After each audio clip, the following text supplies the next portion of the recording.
Hello everyone. आपका एक बार फिर से वेलकम करते हैं आज के हमारे इस फ्रेश वीडियो पे। तो आज इस वीडियो के अंदर मैं आपके साथ डिस्कस करने वाला हूं Canara Robeco small cap fund डाइट ग्रोथ के बारे में। तो इस वीडियो के अंदर मैं आपसे डिस्कस करूंगा कि ये जो म्यूचुअल फंड है इसने पिछले 1 साल, 3 साल, 5 साल या फिर एनुअल रिटर्न क्या दिया है, आज के डेट में इसका एक एनएवी का प्राइस क्या है, ये कितने स्टार रेटिंग म्यूचुअल फंड है, इसमें आप मिनिमम एसआईपी अमाउंट क्या लगा सकते हैं और इसका फंड साइज क्या है। साथ ही साथ मैं आपसे डिस्कस करूंगा इसके अंदर कौन कौन सा स्टॉक लिस्टेड है और अगर आप इस म्यूचुअल फंड के अंदर कुछ पैसा जमा किए होते तो पिछले 1 साल, 3 साल, 5 साल के अंदर आपको क्या रिटर्न देखने को मिलता। और लास्ट में मैं आपसे डिस्कस करूंगा कि क्या हमें Canara Robeco small cap fund डाइट ग्रोथ के अंदर इन्वेस्टमेंट करना चाहिए या फिर नहीं करना चाहिए। अगर आपने ऑलरेडी इन्वेस्ट किया है तो आगे आप अपना एसआईपी या फिर लमसम के साथ क्या करेंगे।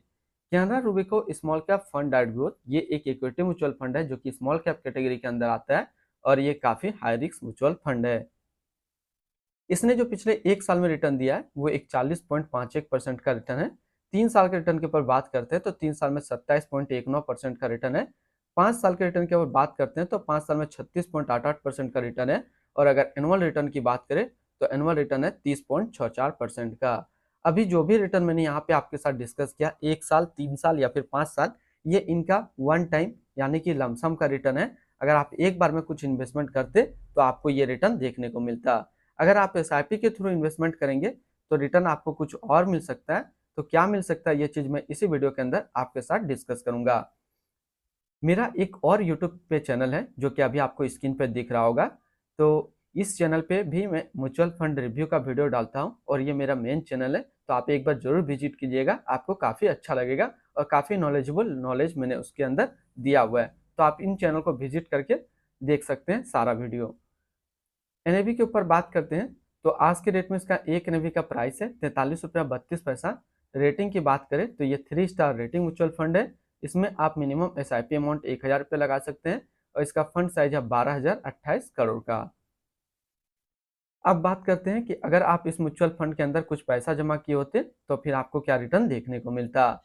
इससे पहले अगर आपने अभी तक अपना इन्वेस्टमेंट स्टार्ट नहीं किया है और स्टार्ट करना चाहते हैं तो इस वीडियो के डिस्क्रिप्शन में मैंने अपना डीमेट अकाउंट का रेफरल लिंक दिया है। अगर आप मेरे रेफरल लिंक से ज्वाइन करेंगे तो आपको कुछ रिवार्ड्स देखने को मिलेगा और आपको अकाउंट ओपनिंग या फिर अकाउंट मेंटेनेंस का कोई भी चार्ज नहीं देना होगा। अगर बात करें इस म्यूचुअल फंड के अंदर 5,000 रुपया पर मंथ आप जमा किए होते तो 1 साल में आपका पैसा जमा होता 60,000, आपको मिलता 69,452 रुपया। यानी कि 1 साल में एसआईपी के थ्रू आपको 15% का रिटर्न देखने को मिलता। 3 साल की बात करें तो 3 साल में आपका पैसा जमा होता 1,80,000, आपको मिलता 2,55,675 रुपया। यानी कि एसआईपी के थ्रू आपको 42% का रिटर्न देखने को मिलता। और अगर बात करें 5 साल तो 5 साल में आपका पैसा जमा होता 3 लाख, आपको मिलता 6,72,911 रुपया। यानी कि एसआईपी के थ्रू आपको 5 साल में 124% का रिटर्न देखने को मिलता। अब बात करते हैं कि अगर आप इस म्यूचुअल फंड में एक बार में 1 लाख रुपया जमा किए होते तो 1 साल में आपका 1 लाख रुपया 1,41,520 रुपया होता। 3 साल में आपका 1 लाख रुपया 2,05,759 रुपया होता और 5 साल में आपका 1 लाख रुपया 4,80,507 रुपया होल्डिंग की बात करते हैं तो इसके अंदर जो टोटल स्टॉक लिस्टेड है वो टोटल 91 स्टॉक लिस्टेड है। अगर हम इसमें टॉप 10 उसके सेक्टर वाइज डिस्कस करें तो पहला नाम आता है काय industrial limited capital goods, Bharat electronic limited capital goods, Kaynes technology India limited capital goods, multi community exchange of India limited service, Titagarh rail system limited automobile, century textile and industrial limited consumer steps, Equitas small finance bank limited financial, central depository system service India limited financial, V guard industrial limited consumer discretionary and Bharat dynamic limited capital goods के अंदर है। अगर इसकी holding analysis को देखिए तो equity पे है 96.1% और कैश पे है 3.9%। अब इस इक्विटी को अगर सेक्टर वाइज देखते हैं तो कैपिटल गुड्स पे 18.1, अदर्स पे 17.6, फाइनेंशियल पे 16.9, कंस्ट्रक्शन पे 12.1, सर्विस पे 11.5, हेल्थ केयर पे 10.2, कंज्यूमर स्टेट्स पे 8.2 और टेक्नोलॉजी पे है 5.4%। यानी कि अगर आप Canara Robeco small cap fund के अंदर अपना पैसा इन्वेस्ट करेंगे तो आपका पैसा इन सारी कैटेगरी पर डिस्ट्रीब्यूट होकर के लगेगा। इसकी एडवांस रेशियो की अगर बात करें तो इसका प्राइस टू अर्निंग रेशियो 31.97 और पीबी रेशियो 4.74। अगर आप इस म्यूचुअल फंड के अंदर अपना पैसा इन्वेस्ट करना चाहते हैं तो फिर मिनिमम लमसम फर्स्ट टाइम आपको 5,000 रुपये का करना होगा, और अगर आप सेकंड टाइम भी लमसम करना चाहें तो 1,000 का कर सकते हैं। और अगर एसआईपी की बात करें तो आप इसमें मिनिमम एसआईपी 1,000 रुपये का लगा सकते हैं।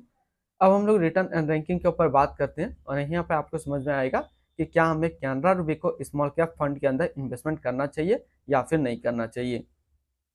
तो सबसे पहले बात करते हैं कैनरा रूबी को स्मॉल कैप फंड का फंड रिटर्न, जो कि 1 साल में 41.5, 3 साल में 27.2, 5 साल में 36.9 और एनुअल है 30.6 का।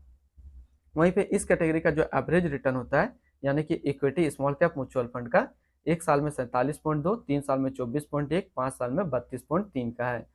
लॉन्ग टर्म के लिए देखिए 5 साल के लिए तो ये टॉप 5 में अपना जगह बना पा रहा है। तो अगर आप एक स्मॉल कैप म्यूचुअल फंड ढूंढ रहे हैं तो ये आपके लिए अच्छा विकल्प है, आप इसके अंदर अपना इन्वेस्टमेंट कर सकते हैं। अगर आपने ऑलरेडी इन्वेस्ट किया है तो आगे आप अपना एसआईपी या फिर लमसम को कंटिन्यू रखेंगे। अगर कोई investor small cap mutual fund देखना चाह रहे हैं इससे भी अच्छा, तो आज के डेट में एक है Nippon India small cap fund, दूसरा है quant small cap fund, and तीसरा आप ट्राई कर सकते हैं इन्वेक्सो इंडिया स्मॉल कैप फंड को। तो ये top 3 small cap mutual fund है, आप इनके अंदर भी अपना इन्वेस्टमेंट कर सकते हैं। इनकी एक्सपेंस रेशियो की बात करें तो इनका एक्सपेंस रेशियो 0.42% का। एग्जिट लोड की बात करते हैं, अगर आप इन्वेस्ट किया हुआ पैसा 1 साल के अंदर निकालेंगे तो फिर आपको 1% का एग्जिट लोड देना होगा। और स्टम्प ड्यूटी की बात करें तो स्टम्प ड्यूटी है 0.005%। टैक्स इम्प्लानेशन की बात करते हैं, अगर आप इन्वेस्ट किया हुआ पैसा 1 साल के अंदर निकालेंगे तो जो भी आपका रिटर्न होगा उस पर आपको 20% का टैक्स पेमेंट करना पड़ेगा। अगर आप 1 साल के बाद इसे अपना पैसा निकालते हैं, 1 साल में अगर 1,25,000 का रिटर्न बनता है तो फिर आपको 12.5% का टैक्स पेमेंट करना पड़ेगा। अगर कोई इन्वेस्टर 1 साल के बाद अपना इससे पैसा निकालता है और 1 साल में अगर 1,25,000 का रिटर्न नहीं बनता है तो फिर उनको 12.5% का टैक्स पेमेंट नहीं करना होगा। इसकी fund house and investment objects की बात करते हैं तो Canara Robeco mutual fund total assets में इंडिया पे 18 नंबर पे रैंक करता है। इसका टोटल असिस्ट अंडर मैनेजमेंट है 1,01,727 करोड़ का। Canara Robeco small cap fund डाइट ग्रोथ ये एक इक्विटी म्यूचुअल फंड है जो कि लॉन्च किया गया कैनरा रूबिको म्यूचुअल फंड की तरफ से। चीनू गुप्ता अभी इस फंड का करंट फंड मैनेजर है।